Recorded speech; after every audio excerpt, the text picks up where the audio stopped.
It was a scorching afternoon in the city. The noise of honking cars filled the streets, while a luxury car dealership garage bustled with activity. Mechanics in greasy overalls worked on shiny sports cars, and wealthy customers came and went, flaunting their expensive rides. Just outside the garage, a young homeless black girl named Maya stood nervously. Her clothes were torn, her shoes worn out, and her stomach growled with hunger. She hadn't eaten in 2 days. As she watched the workers struggling with a broken-down Mustang, an idea sparked in her mind. She stepped forward and asked timidly, "Can I fix it, for food?" The garage workers looked at her in disbelief. Then, laughter broke out. "Fix it, you, a little homeless girl," one mechanic mocked. "She probably doesn't even know what a spark plug is," another chuckled. Even the car's rich owner sneered. "Kid, this isn't a toy. Step aside before you break something." Maya's face burned with shame, but deep inside, she knew something they didn't. She wasn't just any girl. She had grown up in her father's tiny auto shop before tragedy took her family and her home. Cars weren't machines to her, they were puzzles, friends, even hope. Ignoring their laughter, she stepped closer, determination in her eyes. The Mustang's engine refused to start. The mechanics had tried everything, changing the battery, checking the starter, even testing the alternator, but nothing worked. The rich owner grew impatient, snapping at everyone. That's when Maya spoke again, this time with confidence. "Your problem isn't the battery. It's the fuel pump relay. Let me show you." The mechanics froze. How could she know that? The owner narrowed his eyes. "Fine, you've got 5 minutes. If you fail, you leave. If you succeed, you get your food." Everyone laughed again, betting she would embarrass herself. But Maya walked to the tool cart with steady hands, grabbed a wrench, and popped open the hood. She moved swiftly, her fingers knowing exactly where to look. Within minutes, she bypassed the faulty relay and reconnected the wiring. "Try it now," she said. The mechanic hesitated, then turned the key. The Mustang roared to life instantly. The garage fell silent. The same men who had mocked her now stared in disbelief. The rich owner's jaw dropped. How did you know that?" Maya shrugged. "Engines talk. You just have to listen." For the first time, the laughter stopped. Respect replaced mockery, and hunger turned. The silence didn't last long. Soon, whispers filled the garage. "She really fixed it. That was incredible. No way, she's just a homeless kid." The rich owner, now embarrassed by his earlier arrogance, looked at Maya with a mix of awe and guilt. "You said you wanted food, right?" He signaled one of the workers to bring her a hot meal. Maya devoured it gratefully, tears stinging her eyes. But that wasn't all. The garage manager approached her. "Kid, where did you learn all that?" "My dad taught me. He had a little shop before we lost everything," she replied softly. The manager exchanged glances with the mechanics.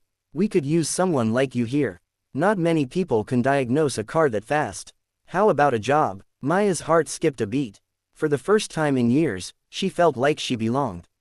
From being laughed at for asking food in exchange for work, she had just earned not only respect, but a future. That night, as she sat in the staff room eating another warm meal, Maya whispered to herself, "Dad, I did it. I'm going to build my life back." And the same people who had mocked her earlier, they never laughed again. Instead, they told everyone about the homeless black girl who turned out to be a Motorhead genius. The city never sleeps, but it certainly forgets. Forgotten faces, forgotten names, forgotten stories, people passing by without a glance. Among them was Maya, a homeless black girl barely 16, wandering the streets with nothing but a small backpack and a heart heavy with hunger. 2 years ago, she had a home, a father, and dreams. Her father, Henry, owned a small auto shop in a quiet neighborhood. He wasn't rich, but he was brilliant, a man who could fix anything with wheels and an engine. Maya was his shadow, always by his side, watching, learning, and absorbing every detail about cars. When kids her age played with dolls, she played with carburetors and wrenches. But then tragedy struck. A fire destroyed the shop, taking her father's life with it. With no mother to lean on and no relatives willing to take her in, Maya ended up on the streets. Since then, survival became her daily mission, finding food, staying safe, and protecting the only memory she had left, her father's lessons about engines, machines, and never giving up. That scorching afternoon, fate led her to a luxury car dealership's garage. The place gleamed with polished vehicles, shiny Mustangs, Camaros, and even imported European sports cars. Men in greasy uniforms worked busily, while wealthy owners strutted around with impatience, demanding quick fixes. Maya's stomach growled loudly as she watched. A rich man in a suit stood furious beside his broken-down Mustang, shouting at the mechanics. "You call yourselves professionals. I'm paying thousands and you can't even fix a simple issue." The mechanics tried everything: battery, starter, alternator, but the car remained dead. Sweat dripped down their brows as the owner's anger boiled. Maya stepped forward, voice trembling but hopeful. Excuse me, can I fix it for food?" The garage froze. Then laughter exploded. "Fix it, you?" One mechanic snorted. "She looks like she can't even spell engine," another sneered. The owner shook his head in disgust. "This isn't a game, kid. Leave before you embarrass yourself." The laughter burned her ears, but Maya stood her ground. "I can fix it," she repeated, her voice firmer. Memories of her father's workshop flooded her mind. She remembered how he used to say, "Engines talk to those who listen. Don't just look at the parts, feel them, hear them." The mocking grew louder, but Maya clenched her fists. She had been ignored, underestimated, and starved long enough. This was her chance, not just for food, but to prove that she was more than her torn clothes and empty stomach. With determination blazing in her eyes, she looked at the furious owner. "Give me 5 minutes. If I fail, I'll walk away. But if I fix it, you give me something to eat." The mechanics roared with laughter again, betting on her failure. But something in her voice made the owner pause. Annoyed and desperate, he finally muttered, "Fine. You've got 5 minutes, kid." And just like that, the test began. Maya wiped her hands on her worn jeans, walked to the tool cart, and picked up a wrench. Her fingers trembled slightly, not from fear, but from hunger. She opened the Mustang's hood and inhaled deeply. The mechanics smirked, whispering among themselves. "She'll probably tighten the wrong bolts. Wait till she shocks herself." But Maya ignored them. Her father's voice echoed in her memory, "Start with the basics. Listen to the silence of the machine, it tells you what's wrong." She traced the wires, checked the connections, then tapped near the fuse box. Within seconds, she spotted it, a faulty fuel pump relay. "There you are," she whispered. With swift hands, she bypassed the relay, reconnected the wiring, and closed the hood. She stepped back, wiping sweat from her brow. "Try it now," she said calmly. The mechanic scoffed but turned the key. Vroom. The Mustang roared to life, its engine purring like a beast awakened.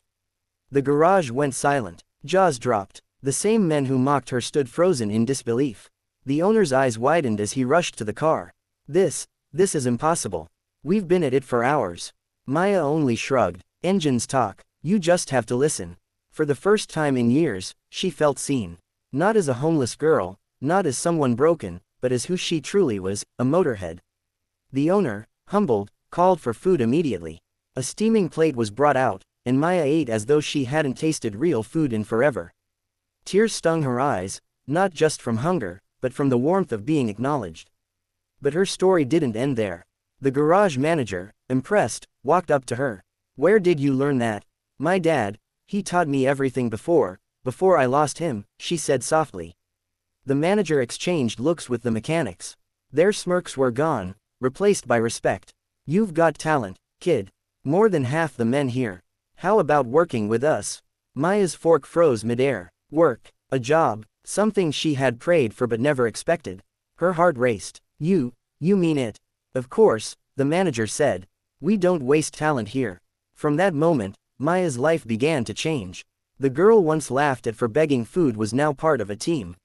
Each day, she proved herself, not just fixing cars, but diagnosing problems faster than trained mechanics. Customers began asking for the girl who listens to engines. The same people who once mocked her became her biggest supporters. And the rich Mustang owner, he became one of her loyal customers, often tipping extra, humbled by the lesson she had taught him. One evening, sitting in the staff room with a warm meal, Maya whispered to herself, "Dad, I did it. I'm building my life back." The laughter that once haunted her was gone. In its place stood admiration and respect. She was no longer the homeless girl asking for food, she was Maya, the Motorhead who turned her pain into power.